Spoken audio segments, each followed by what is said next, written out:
Sa bansang kung saan ang trapik ay parte na ng kultura, may isang nilalang na lumilitaw sa bawat kanto. Sila ang kamote. Hindi gulay, kundi uri ng driver. Pasaway, palusot, paangas. Ikaw ba yon? Di naman sa nanghuhusga, pero kung banking ka ng banking or text while drive ka pa rin bro, kamote ka ba?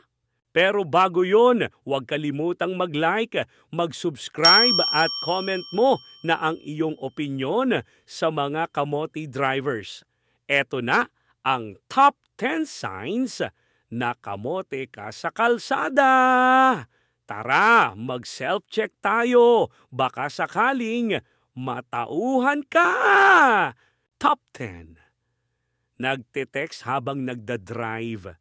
Sorry po, nag-reply lang ako sa jowa ko. Ay, wow. Di na bale kung accident prone basta may kilig. Hindi sweet pag nakabangga ka na. I-prioritize mo yung buhay, hindi yung mama chup-chup. Top 9. High beam 24/7.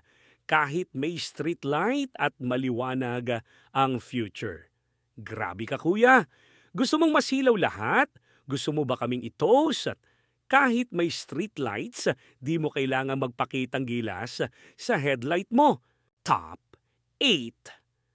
Yung ginagawang U-turn slot ang kung saan-saan nag-U-turn sa gitna ng highway.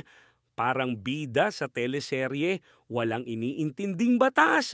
Kapatid, there's a U-turn slot 5 meters ahead.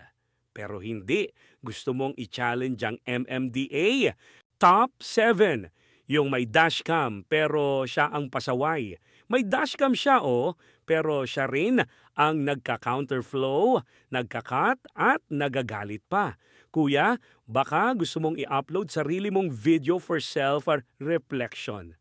Top 6, yung motor na parang tubig.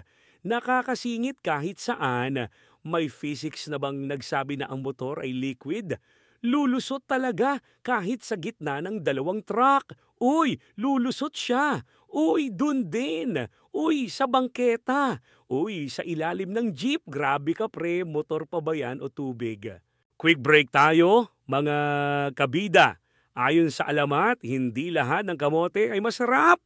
May ilang nagmomotor, umaangkas ng yabang at sinusukat ang husay sa pagmamaneho base kung ilang traffic rule ang kayang i-break kada araw. Pero saan nga ba nanggaling ang term na kamote driver? Ang salitang kamote rider or kamote driver ay nauso online, lalo na sa mga dashcam compilations dahil sa mga motoristang reckless, pabigla-bigla at madalas pa cool pero delikado. Sabi ng internet, para silang kamote, bigla na lang sumusulpot kung saan-saan, literally. Minsan, sa sidewalk, sa gutter, sa gitna ng bangin, sa ilalim ng jeep. May meme dati kung saan may motor na natumba dahil sa sobrang angas sa ride, tapos nilagyan ng caption na, nagtanim ng kamote sa kalsada. Boom! History was made. Moral of the story, kamote man ang tawag pero hindi gulay ang ugali. Kung nagmamaneho ka ng walang respeto sa iba, sorry bro, kamote ka talaga now. Top 5, nag-overtake sa solid line. Parang invisible sa kanila yung solid line. Laging nasa YOLO mode. Kuya, solid line yan, hindi suggestive line. May ibig sabihin yan. Main character moment mo, muntik ng ending scene agad. Huwag kang kamote, huwag kang rebelde. Top 4. Nagka-counterflow. Kasi late na daw siya. Boss, hindi kami nag-adjust sa traffic para lang ikaw makauna. Common sense naman dyan. Special ka? Akala mo main character. Top 3, mali or walang signal light. Pero may signal ng Diyos. Kakaliwa ka ba talaga o kakanan? Sana sinabi mo, bro, hindi yung iniwan mo na lang kaming nanghuhula. Biglang kumana ng walang signal. Kaming nasa likod, nag-pray na lang. Top 2, mahilig mag-cut pero galit pag na-cut. Ayan na, pinaka-classic. Si Kuya Kamote laging galit pero siya naman unang pasaway. Galit sa na-cut pero cutting master din pala. Sisigaw ng huwag kang ganyan. Pero nung ikaw yung nag-cut, tahimik ka lang. Classic Kamote behavior. Top 1, banking ng banking. Ito na siya. Pumapaling sa kanan, pa-left ulit, banking sa bawat kanto. Feeling F1 driver kahit 2 lane lang. Hindi mo alam kung babanggain ka o magti-TikTok challenge sa gitna ng kalsada.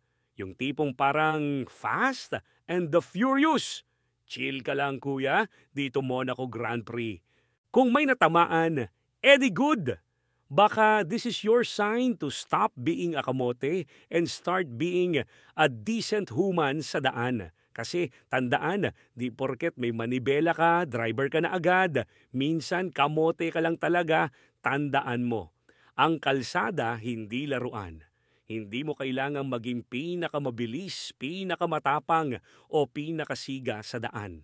Ang tunay na astig, marunong magbigay, marunong rumespeto, marunong umintindi. Di mo kailangang patunayan kung gaano ka kagaling mag-drive kasi minsan yung yabang mo, yan din ang magpapahamak sa'yo at sa iba.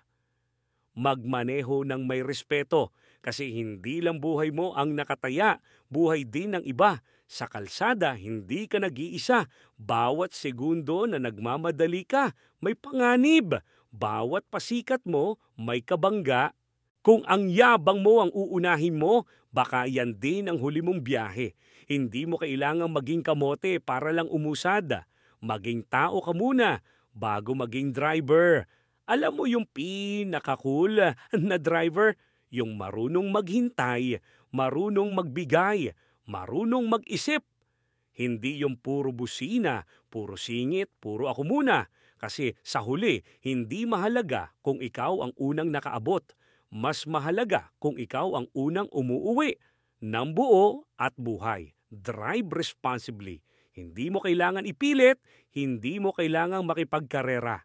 Kasi sa kalsada, isang maling liko lang, wala nang U-turn pabalik. Hindi mo kailangang maging kamote. Pwede kang maging maayos. Pumili ka. Sige ka. Hindi tinatanggap ang kamote sa langit. Wala kang parking doon. At baka pag nag-counterflow ka pa, diretso ka sa mas mainit na destinasyon. Ayusin mo na yan habang may preno pa ang buhay mo. Drive safe, mga kabida.